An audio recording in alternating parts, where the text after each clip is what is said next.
Bismillah walhamdulillah, jika video ini muncul di beranda kamu, ini adalah petunjuk dari Allah kepadamu.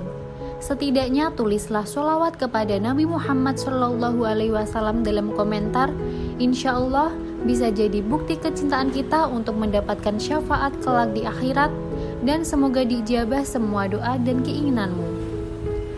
Assalamualaikum warahmatullahi wabarakatuh. Teman-teman, syukur alhamdulillah kita bisa berjumpa lagi di channel ini. Sholawat dan salam selalu dan tetap tercurahkan kepada junjungan kita, kepada Nabi besar Muhammad SAW.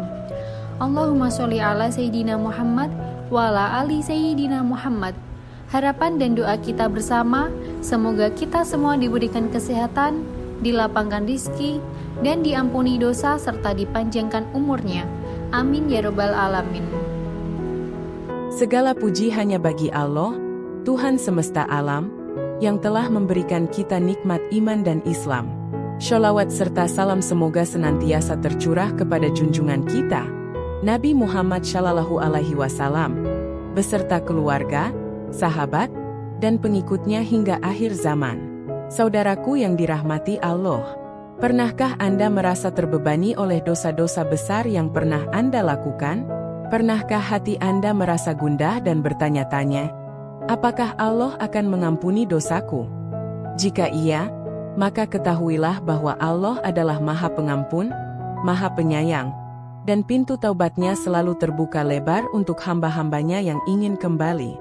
Hari ini, kita akan membahas langkah-langkah yang harus kita ketahui untuk menghapus dosa besar. Tidak hanya itu, saya akan menyampaikan kisah-kisah penuh hikmah yang semoga membuat hati kita tergerak untuk segera bertaubat dan memperbaiki diri. Kisah taubat seorang pembunuh 100 orang. Saudaraku, ada sebuah kisah masyhur yang diriwayatkan dalam hadits Rasulullah SAW. Kisah ini tentang seorang pria yang telah membunuh 99 orang. Ia merasa gelisah dan ingin bertaubat. Kemudian ia mendatangi seorang ahli ibadah dan bertanya, apakah masih ada jalan bagi saya untuk bertaubat? Namun, ahli ibadah tersebut menjawab, tidak ada jalan taubat bagimu. Mendengar jawaban itu, pria tersebut marah dan membunuh ahli ibadah itu, sehingga genaplah korbannya menjadi 100 orang. Namun, ia tidak menyerah. Ia mencari lagi orang yang lebih berilmu, yaitu seorang ulama. Ketika bertanya kepada ulama itu, ia mendapatkan jawaban berbeda. Ulama tersebut berkata, tentu saja ada jalan untuk bertaubat. Pergilah ke sebuah tempat di mana orang-orangnya beribadah kepada Allah, dan tinggalkan lingkunganmu yang penuh dengan kejahatan. Pria itu pun mengikuti saran ulama tersebut. Dalam perjalanan menuju tempat yang dimaksud, ia meninggal dunia. Malaikat rahmat dan malaikat azab berebut untuk mengambil nyawanya. Namun, Allah memerintahkan malaikat untuk mengukur jarak antara tempat pria itu meninggal dengan tempat tujuan taubatnya. Jika lebih dekat ke tempat tujuan, maka ia termasuk orang yang bertaubat. Subhanallah, dengan rahmatnya, Allah membuat pria itu lebih dekat ke tempat tujuan, sehingga ia pun diampuni. Kisah ini menunjukkan bahwa sebesar apapun dosa kita, Allah selalu membuka pintu taubat. Namun, taubat itu harus dilakukan dengan sungguh-sungguh. Langkah-langkah menghapus dosa besar. Saudaraku, dosa besar seperti syirik, durhaka kepada orang tua, zina, minum khamr, dan lainnya bisa dihapuskan dengan beberapa langkah berikut. 1. Menyesali perbuatan dosa.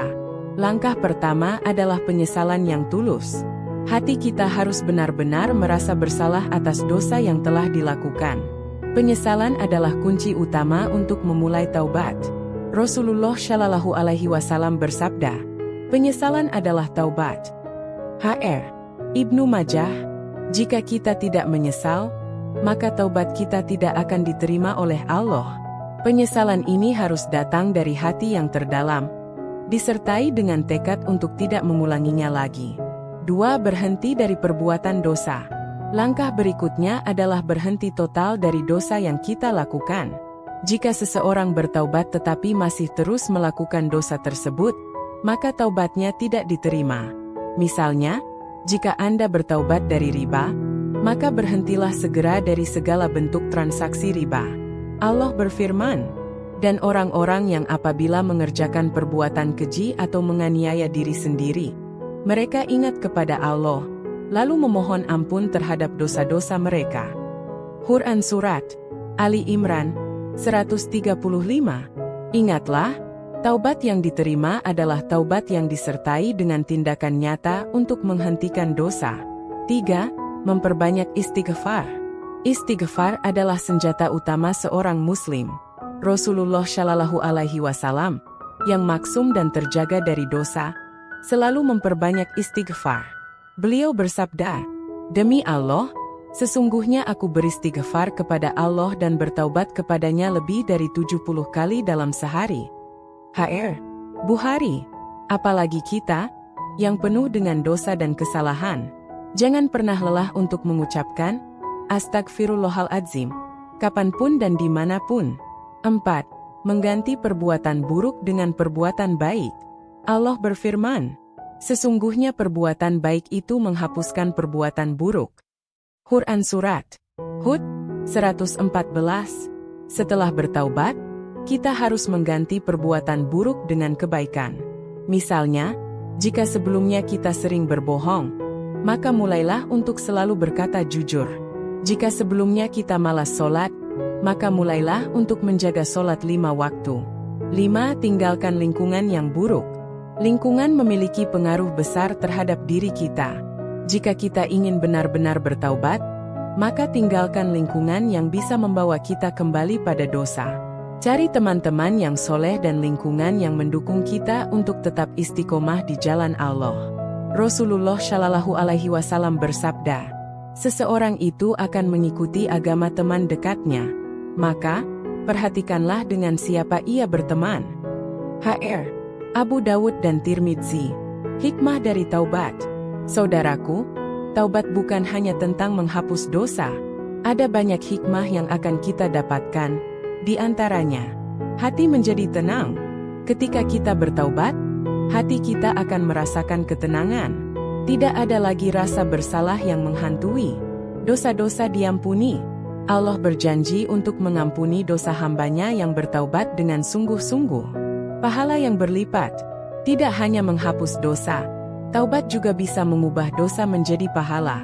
Allah berfirman, mereka itulah orang-orang yang Allah ganti kejahatan mereka dengan kebaikan. Quran Surat Al-Furqan 70. Dekat dengan Allah. Taubat adalah bentuk pengakuan bahwa kita lemah dan butuh Allah. Dengan bertaubat, kita akan semakin dekat dengannya. Saudaraku yang dirahmati Allah, taubat tidak selalu mudah. Ada banyak tantangan yang harus kita hadapi, seperti godaan untuk kembali pada dosa, rasa malu, atau bahkan cibiran dari orang lain. Oleh karena itu, ikhlas dan sabar adalah kunci penting dalam menjalani proses taubat. Ikhlas dalam taubat. Taubat harus dilakukan semata-mata karena Allah, bukan karena ingin dipuji oleh orang lain, atau karena tekanan sosial. Jika taubat kita ikhlas, maka Allah akan memberikan kekuatan untuk tetap istiqomah. Allah berfirman, padahal mereka hanya diperintahkan untuk menyembah Allah dengan ikhlas menaatinya semata-mata karena menjalankan agama. Quran Surat Al-Bayyinah 5. Sabar dalam proses taubat. Proses taubat seringkali penuh dengan ujian.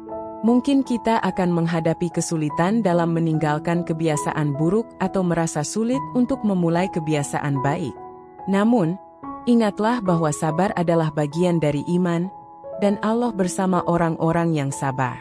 Rasulullah Shallallahu Alaihi Wasallam bersabda, sungguh menakjubkan perkara seorang mukmin. Sesungguhnya segala urusannya adalah baik baginya. Jika ia mendapat kebaikan, ia bersyukur, dan itu baik baginya. Jika ia ditimpa kesulitan, ia bersabar, dan itu pun baik baginya. Hr. Muslim. Motivasi. Jangan pernah putus asa dari rahmat Allah. Saudaraku, sebesar apapun dosa yang telah kita lakukan, jangan pernah berputus asa dari rahmat Allah. Allah berfirman, katakanlah, Wahai hamba-hambaku yang telah melampaui batas terhadap diri mereka sendiri, janganlah kamu berputus asa dari rahmat Allah.